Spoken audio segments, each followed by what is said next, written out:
Hello and welcome to episode 14 of March to the Sea, the Vandals Let's Play series for Total War Attila. Last time, the Vandals waged war on 3 different fronts. Swinthila made landfall in Britannia Superior, capturing the Frank port of Londinium in a lightning-quick marine assault. Once there, he promoted one of his finest lieutenants, a pirate and raider at heart named Hermanfried, who used the vast wealth of the Vandal Empire to raise an army of Celtic mercenaries, the Glorious Reavers, to turn against their countrymen. They were forced to abandon Londinium by unrelenting attacks by the Ebdanians, but Swinthila transported Hermanfried and his men west to strike at the Ebdanian capital at Eblana. Genseric and Athalaric commanded a disastrous assault on Macedonian-held Corinth. Athalaric was killed early in the battle by a fateful arrow from a Macedonian archer ship, and Genseric threw everything he had at Anatolius Rufus in a vain attempt to destroy the Macedonians. Genseric himself may have been killed or captured if not for the quick and decisive action of his nephew Alavivus. It was only later, with the assistance of Alavivus, that Genseric was finally able to drive the Macedonians out of Corinth and to capture the settlement for the Vandals. Athalaric maneuvered to take Garama, but was subsequently overwhelmed by a huge Garamantian army when they returned to assault the burning city. Athalaric and his men, the Rivers of Blood, were annihilated but inflicted heavy casualties on the Garamantians. For whatever reason, the Garamantians did not retake the city but instead remained camped outside its walls, battered and fatigued from the long war with the Vandals. Whispers of internecine discord among the desert tribes reached the ears of Gismus at Sidimus, and he ponders a possible solution to his predicament.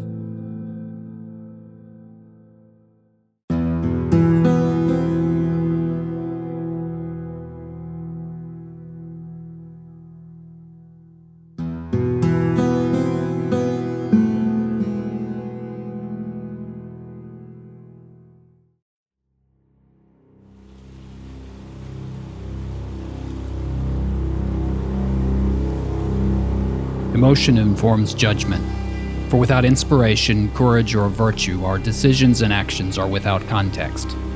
But acts born purely of anger, sorrow, fear, or lust, and untempered by calculation, make us vulnerable to our enemies or the vagaries of fortune. I now believe that our past successes, which we have gained primarily by vanquishing our enemies through superior valor and strength of arms, cannot be sustained purely by these virtues alone.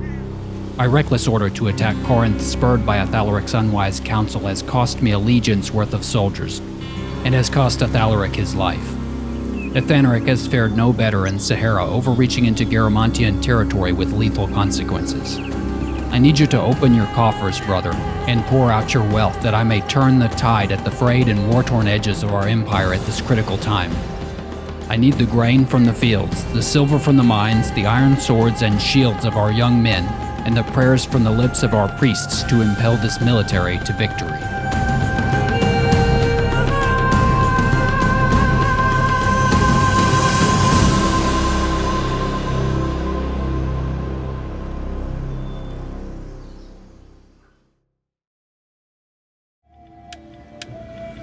It's the beginning of a new decade, spring of 420 AD.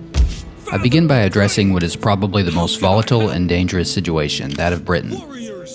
Indulf and the Oath have landed on the southern shore of Britannia Superior, and all of the enemy settlements here are essentially undefended but for their garrison forces. Indulf takes the Oath straight to Londinium, putting the city under siege. Although it's a relatively weak settlement for its size, there's still a significant garrison with lots of missile troops, a potentially dangerous situation. I don't want to rely on auto-resolve here, since the balance bar suggests we can expect heavy losses and possibly even the chance of defeat, so we'll fight this one manually. Indulf waits for several hours for the rain to stop before beginning his assault, although it remains quite overcast. Londinium has wooden walls and 3 different gates and several guard towers. There's a river running north of the settlement. I believe I can avoid coming into range of most of the arrow towers by attacking the southwestern wall of the settlement. Thankfully, I have 2 onagers, one of our own and one Godagisil captured from the Romans a while back. As usual, I deploy a long front line of spears. I put the archers on one flank and the warhounds on the other. My melee infantry and the general stay behind the front line, and the cavalry are situated in the trees to our left. With the advantage of extreme range thanks to our onagers and longbowmen, I take the cautious approach, bombarding the enemy towers from a distance with flaming shot from the onagers and flaming arrows from the archers. One of the gatehouse towers is destroyed immediately, and the other is already starting to flicker with the flames of a fire rising. The onagers switch targets to the town wall while the archers finish off the second tower, setting it ablaze with a few flaming arrows. The second tower becomes an inferno of burning wood just as a section of the wall crumbles, the supports irreparably damaged by the punishment of the onagers. The enemy march a couple of units into the breach, tempting me to attack, but as another section of wall crumbles, they seem to think better of it and pull back into the settlement.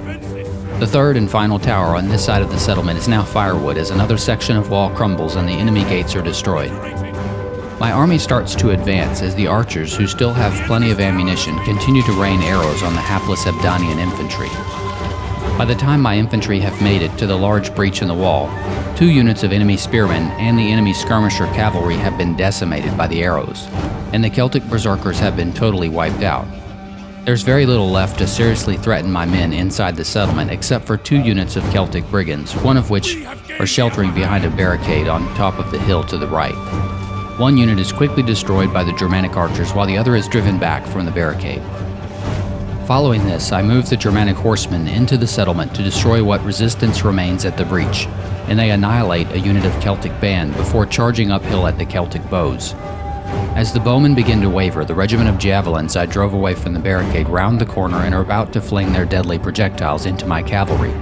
However, the threat of a cavalry charge gives them pause, and they retreat around the corner before they are able to unleash too much devastation. As the Celtic bows break, I am able to pursue the brigands, catching them at the top of the hill in front of the large standing stones at the town center. The enemy general tries to countercharge my cavalry, but he's fighting a losing battle, and soon realizes it, and both the Celtic nobles and the Celtic brigands rout, resulting in a decisive victory for us.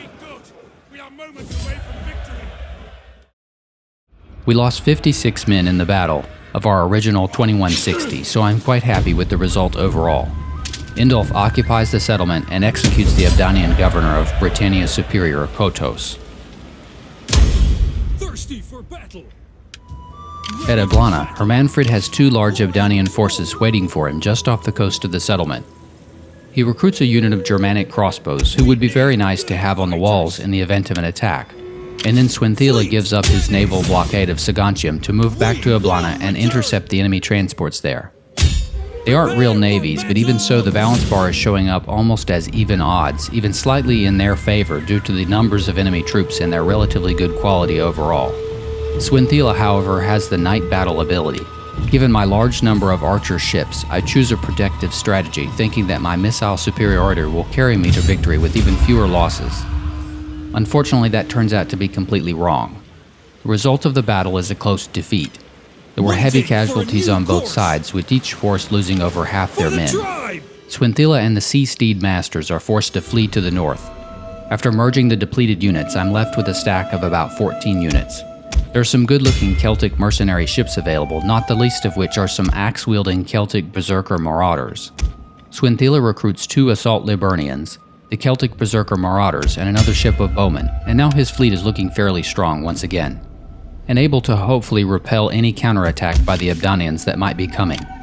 I notice that the Sea Steed Masters have new traditions, and I get the obligatory Master Shipwrights and Naval Expedition.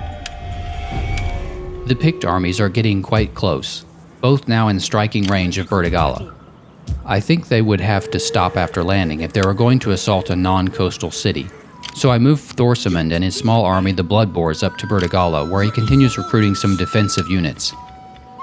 I also hire a few mercenaries to swell his ranks in case we get attacked. Bertigala is a Tier 2 city, but the garrison is still not that large. To give myself some additional support and naval mobility, I raise another fleet, the Mad Raiders, under the spurned and sweary Admiral Gismus, who briefly took custody of the Wales Way between Indulf and Dromiete. This is not to be confused with the Gismus who commands the Brothers of Stone, who is a different individual.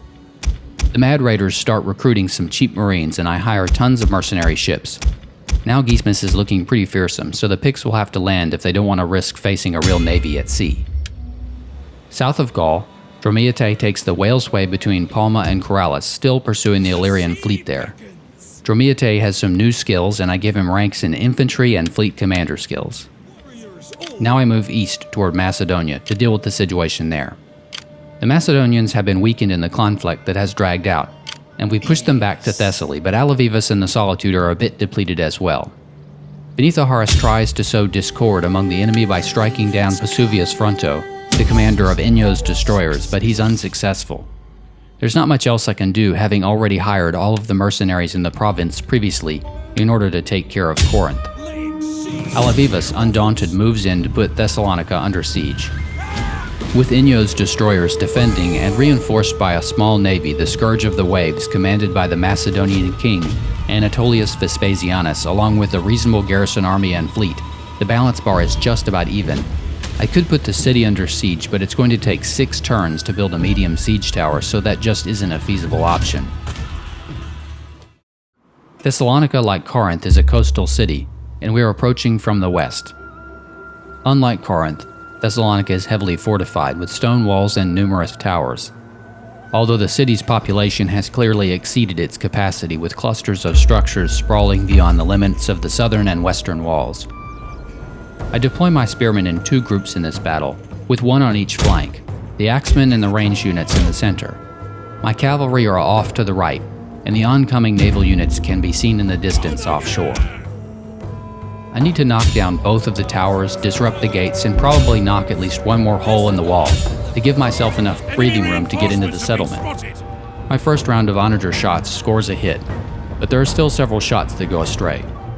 The ground is fairly flat, and I have a good clear view to the gate, so I decide to try some onager shots myself.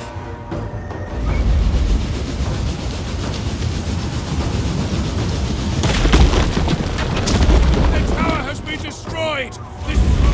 This turns out to be a good decision, as I'm able to score the next 3 hits consecutively.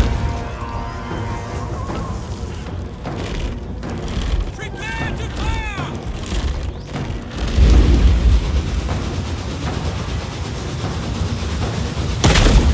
Now I've knocked down both towers and still have about 75% of my ammunition left. Next up is the gatehouse, and the gates are blown open after a few more rounds of onager fire.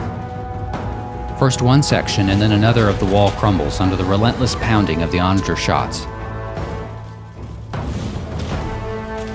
By this point, I've moved my infantry almost to the wrecked gates and crumbling walls.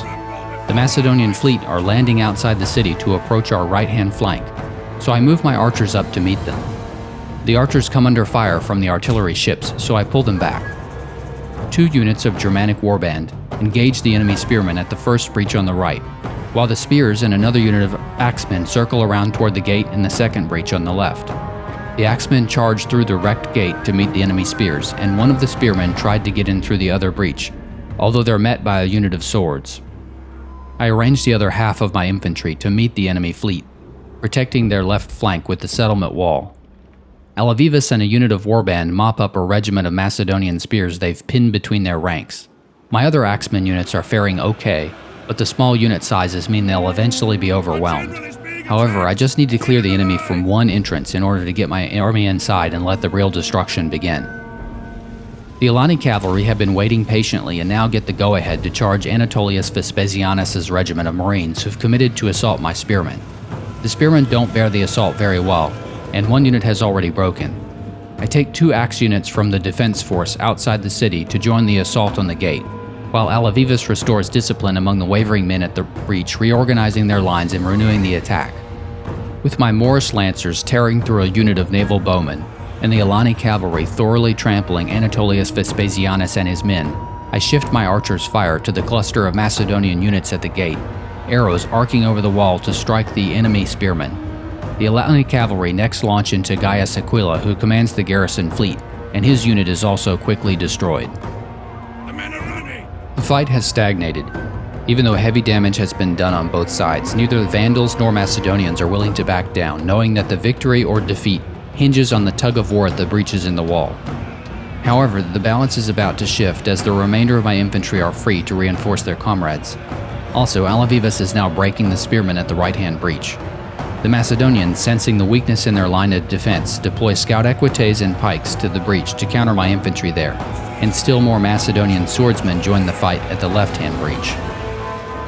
In a move that smacks of brave desperation, one of the enemy artillery crews have landed in an attempt to flank our infantry, but they are mowed down like grass under the hooves of the Alani cavalry. My archers keep launching arrows over the wall, and the enemy slingers are pelting our attacking spearmen and cavalry at the left-hand breach.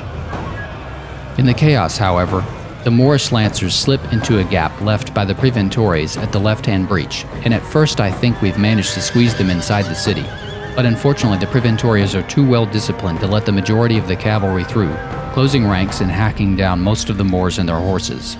However, now surrounded, the Macedonian Preventores are an easy target for my spearmen and the Alani cavalry, so the Moorish sacrifice has not been in vain. The Alani cavalry and the spearmen shatter the ranks of the Preventores and then move into the city to assault the Legio covering the flank of the enemy cluster by the gatehouse.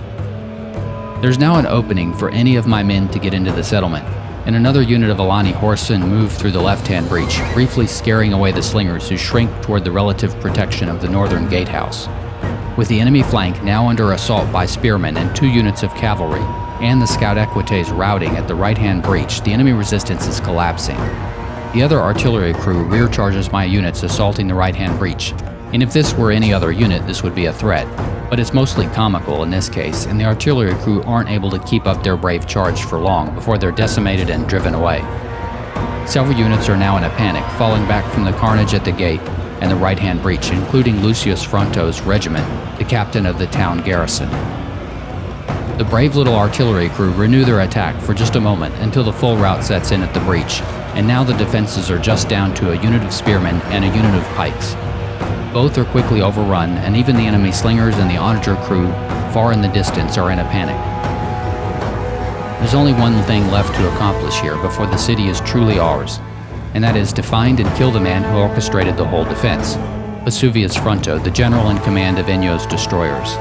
I know where he's most likely to be found, and so while my Alani cavalry ride down the remnants of the slingers, I send the infantry into the town center in 2 groups, one of which contains mostly axes who hack through the barricade and pause briefly to secure a checkpoint.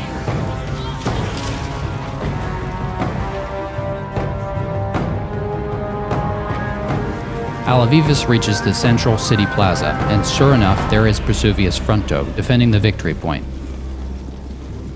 Under the assault, Fronto is quickly overwhelmed, and much to the delight of Athalaric's old retinue of veteran bodyguards, Alavivus confronts the old Macedonian general and personally slays him.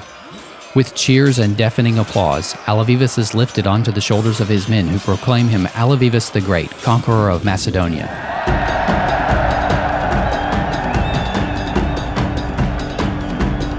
All hail Alavivus the Great. He's no Macedonian, but undefeated in battle. Hail the conqueror, Alavivus the Great. Has he been dipped up to his ankles in the river Styx? He's unbeatable. Really, you must all stop this blasphemy. Come on, conqueror, we must take your campaign to Asia and then to Syria.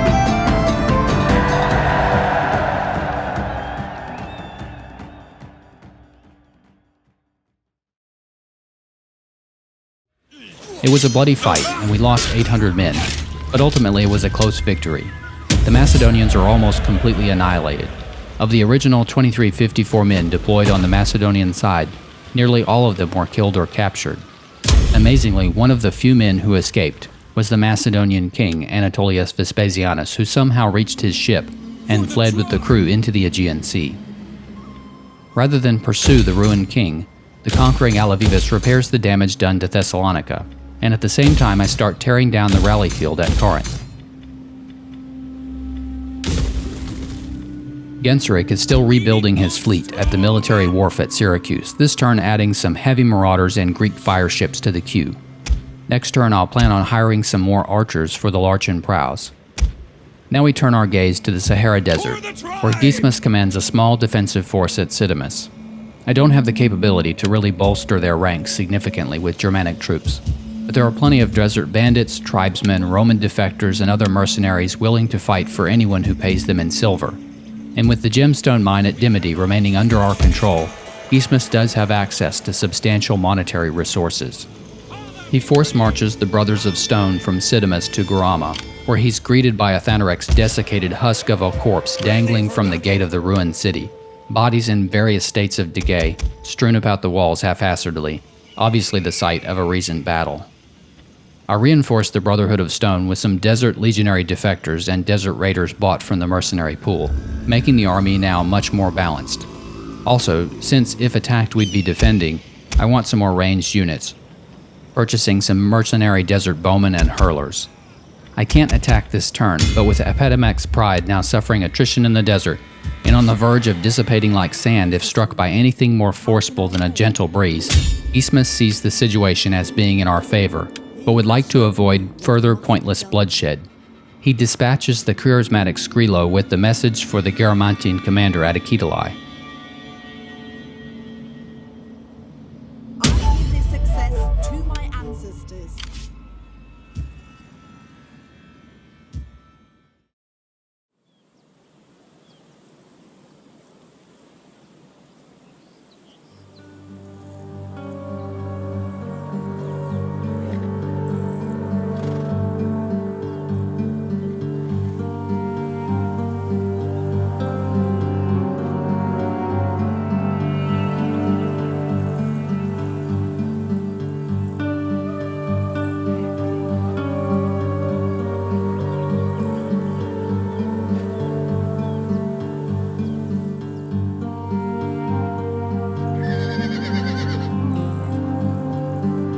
Our king is dead.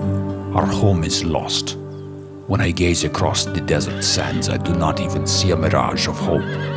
All I see is death in pursuit of a lost gemstone mine at Dimity. It is a futile war.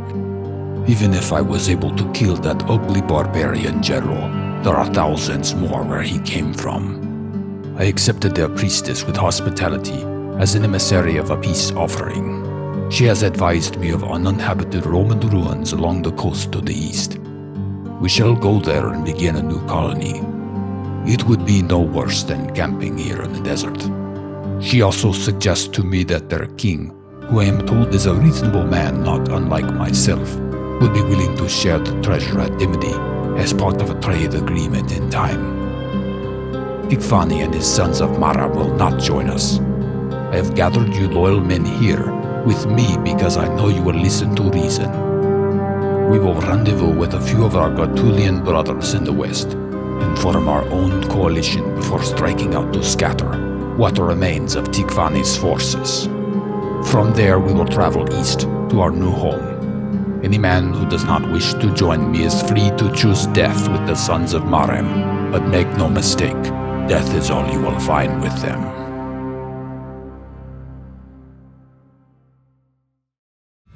With the military maneuvers complete for the turn, I turn my attention to civil matters. I convert the gardens at Garama to a great hall and build a chieftain's house in the empty site at Sidimus.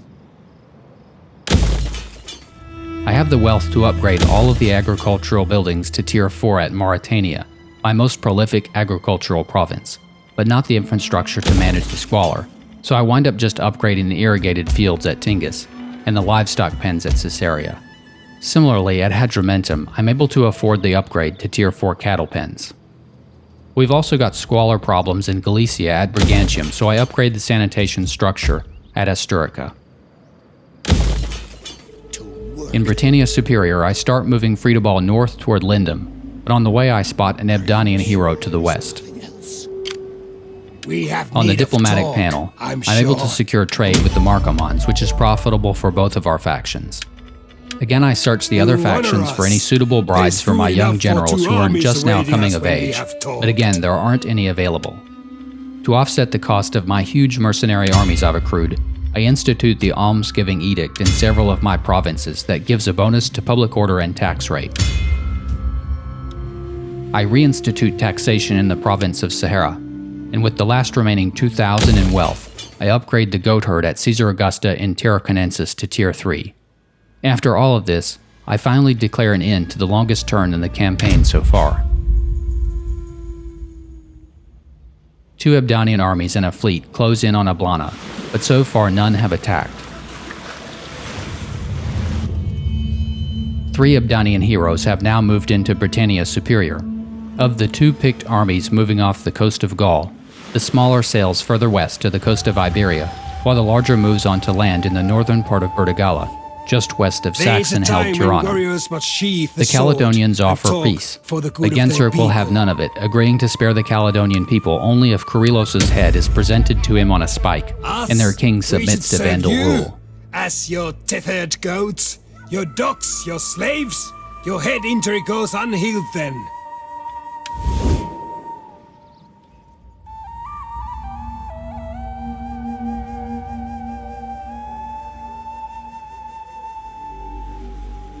The Macedonian king moves south to the coast of the Peloponnese, oblivious to the danger in the nearby waters of the Mediterranean.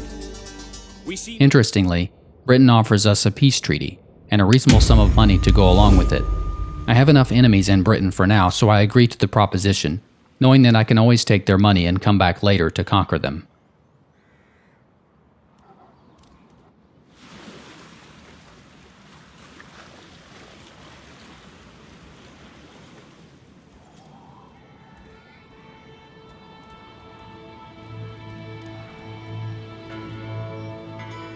The Western Roman separatists, who appear to be very strong, continue pushing against our ally the Marcomanns, and it looks as if they eliminated the Marcomanni king south of Augusta Vindelicorum.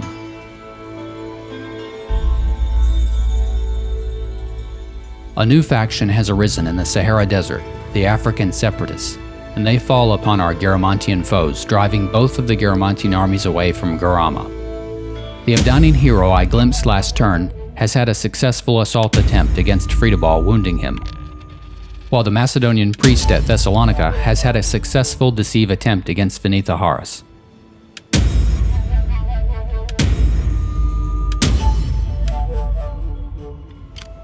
With the picked forces now separated, I want to keep them that way, so I start by moving the Mad Raiders' predominantly mercenary fleet west to keep the picks from returning east. They'll have to either land in Iberia or be destroyed.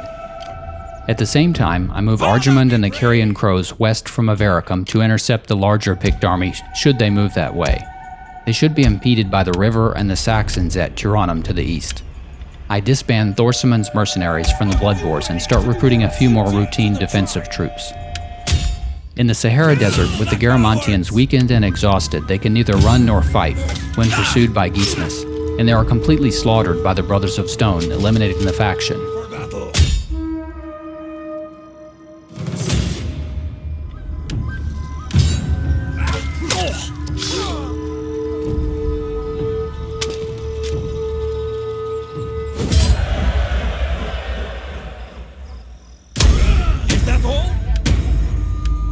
Gismus has ranked up, and I return him to the defense of Garama to distribute his skill points. The Brothers of Stone also have new traditions, and I give them guerrilla warfare and Ruin of Rome. Gismus then disbands his mercenaries and recruits some of our Germanic units, including a couple of Warhound units and some slingers. Death in battle? There is no finer ending! Are you ready to do your duty to the tribe? At Garama, I built an artisan in the empty site. Hethan tries an extort attempt against Quintus Nata, the Macedonian priest at Thessaly. He's successful, but the priest doesn't join our cause. Alavivus disbands his sole unit of mercenaries while the rest of his army replenishes. With Hethan present, the building costs are as low as they're going to get for a while, so Hethan begins the arduous task of converting the settlement building at Thessalonica. I convert the scriptorium to a meeting hall and the Greek church to an Arian hermitage. I tear down the supply storage building and start converting the tabernae to a market.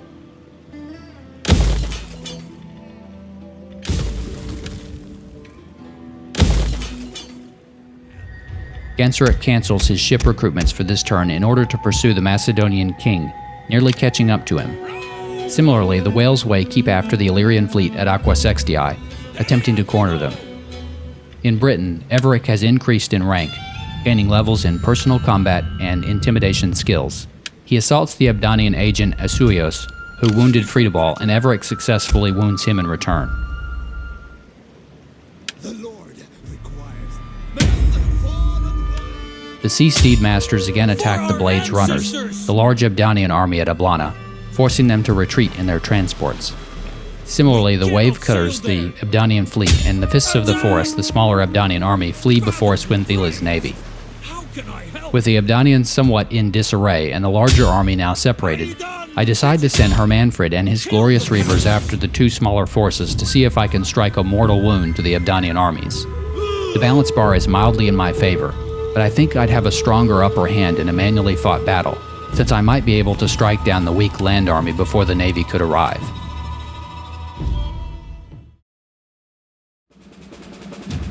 The shore is to our east, or to our left, as we seem to be facing southward. The Ebdanian army is straight ahead, although initially I am unable to see much of their force.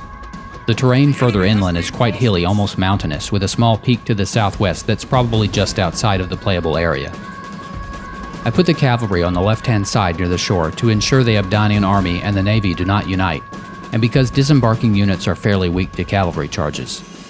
The rest of my army I deploy a little bit further inland so I don't get flanked, and to deny the high ground to the Ebdanians. The Ebdanians are in trouble since their reinforcing fleet is still very far away when the battle commences. I keep moving my cavalry around their flank to the left, and the onagers let loose with a volley, although Hermanfried shouts for them to save their ammunition for the oncoming fleet. The Ebdanians, seeing the danger as my cavalry swing around behind their line toward their general, smartly adjust their course to send their cavalry, warhounds, and javelins at my cavalry units. I'm able to inflict severe damage on the enemy cavalry unit, but the Ebdanian war dogs have a field day bringing down the horses of one of my mercenary cavalry units, especially when they try to withdraw. I start moving up the infantry and trying to maneuver my cavalry away, since I'm being chased precisely where I don't want to go.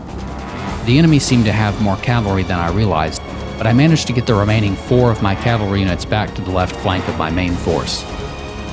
With the enemy cavalry balking at a charge straight into my Germanic spearmen, they pull back to harass my cavalry once again.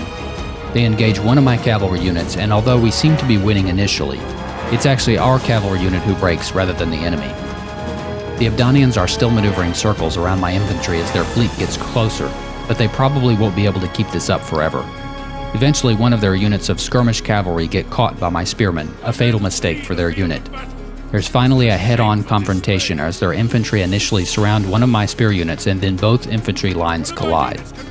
Their infantry are just no match for the Germanic warband axes, and their last units of cavalry are decimated by my spearmen. The enemy fleet has almost reached the shore, but they're too late as the Ebdanian general's head is lopped off by a Germanic axe. I lost all but one cavalry unit, but they are mercenaries at least, and the last cavalry unit hunts down the Ebdanian skirmishers. Unfortunately, one of the fleeing enemy skirmisher cavalry regiments, who are actually still at about half strength, rally and charge my cavalry, driving them away from the skirmishers.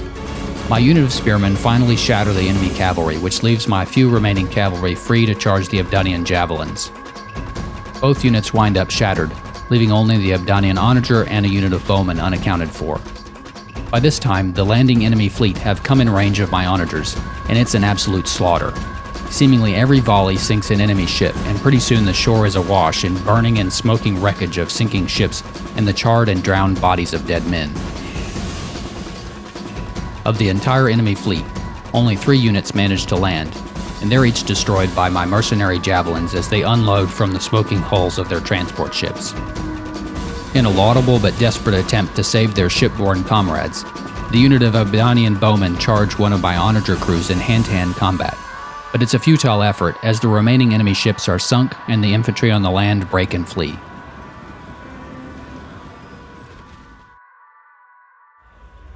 Our army took quite a few losses, but as noted previously, they're mostly mercenaries anyway, and it was certainly worthwhile to break the Ebdanian power on land.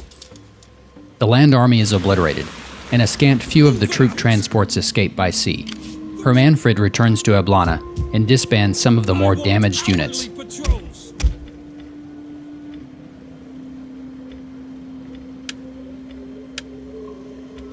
He's ranked up, and so have the glorious reavers, so I add new skills and traditions to each.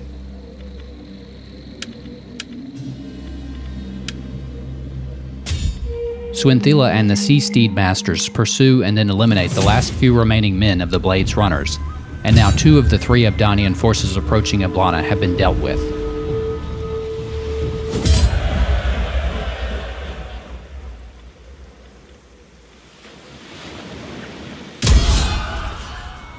In Italy, Erlieva has ranked up, adding both ranks of the Dogma skill, and I tear down a ruined construction site at Rome. A rebel army has appeared by Thessalonica, but I'll leave them alone for now.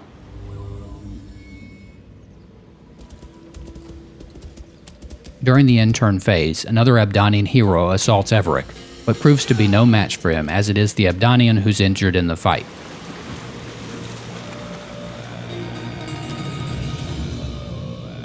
Tuessis remains under siege by the Geats. In Italy, the Ostrogoths move south to drive off a Hunnic army, and then head back toward their own lands.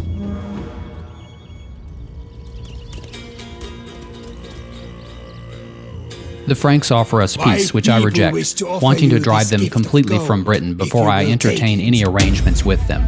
They threateningly fortify an army just across the Channel from Britain.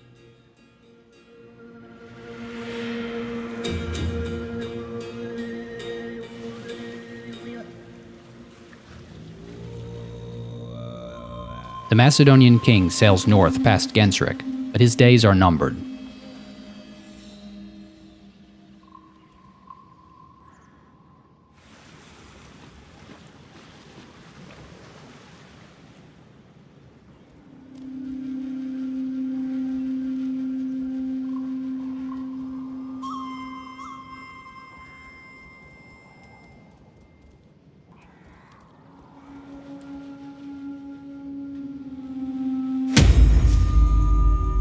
As we enter the fall of 420 AD, there's been an outbreak of typhoid fever at Londinium.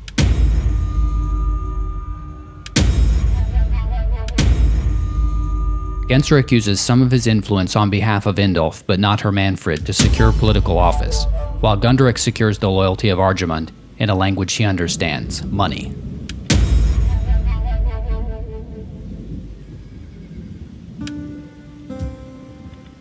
We'll leave the story here for now. These have been two of the most eventful but longest turns of the whole campaign, and although we didn't gain much territory, our military gains were tremendous nonetheless. The Garamantians are destroyed from within and without.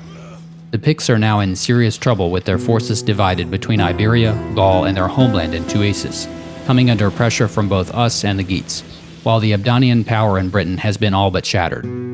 The Caledonians have taken to begging for mercy as our armies in the north close in on their stronghold at Alden, and the noose is slowly tightening on their forces floating in the Adriatic Sea, with Hermenegild to the west, Genseric to the north, and Alavivus to the east. The Franks have adopted a threatening military posture, but attempting to sue for peace and remaining defiant after my refusal. We'll have to see next time whether they'll give up their lands in Britain or cross the Channel to oppose Vandal power in the north. Thanks for watching, and join me again next time for another episode of March to the Sea.